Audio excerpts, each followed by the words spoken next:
Every morning we turn on CNBC Squawk Box to get the latest market information and to watch my next guest. Becky Quick is the co-anchor of the show and a 7-year veteran of the Wall Street Journal. She's with us here at the Simon School Conference here in New York. Becky, thanks so much for joining us today. Thanks, David. It's great talking to you.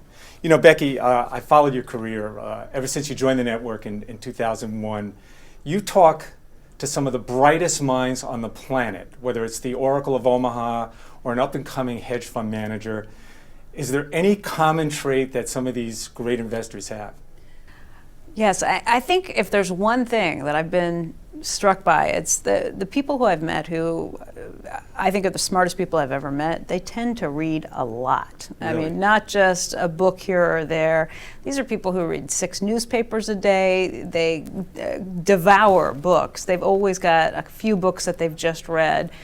It always makes me feel a little silly because between running around on the program and dealing with the kids and things, I don't read nearly enough. But the one thing I always wish I had more time for was reading, because that's what I think these people, they have years and years that they've read so much. They have encyclopedic knowledge on all of these things. And you can find anything you want on Google. But when you've just absorbed all that information, I think it's just things that make you see the world differently. So they're really on the cutting edge and really ready to address any topic. Yeah, it's not just the stuff that's out there that's cutting edge, though. It's also history and looking Really? back at how other people have done it, how other business leaders have done it, how other historical figures have dealt with things. I think it's the past and the future that they kind of bring together. You know, markets, we're at all-time highs right now, Right. and we've got a bond market that's probably priced to perfection, and yet a lot of individual investors have not participated in this, Yeah. and probably a lot of them right now are starting to capitulate and putting money in for the first time in maybe a decade. You know, if they were sitting here, what would you tell them? Oh, that is a tricky one because we think about that every day. If you've missed out on the last couple of years with the stock market, oh my gosh, you keep thinking, is it too late? Has the train already left the station? But isn't that something they were saying in 2009 and they were. 2011? They were. It's just, look, personally, I continue to put money into my 401k continually. I don't try and market time any of it. I don't try and look for lows and highs. I will admit that I very recently went through all my 401ks from all my former employers and all the places that I've still held on to it, Right. and I sold my bond stocks, or my bond funds. Really? I cleaned out of them That says a because lot. I have had enough really smart investors. Lee Cooperman came on our show and said, look, if you're in bond funds, you are bending down to pick up a dime in front of a steamroller.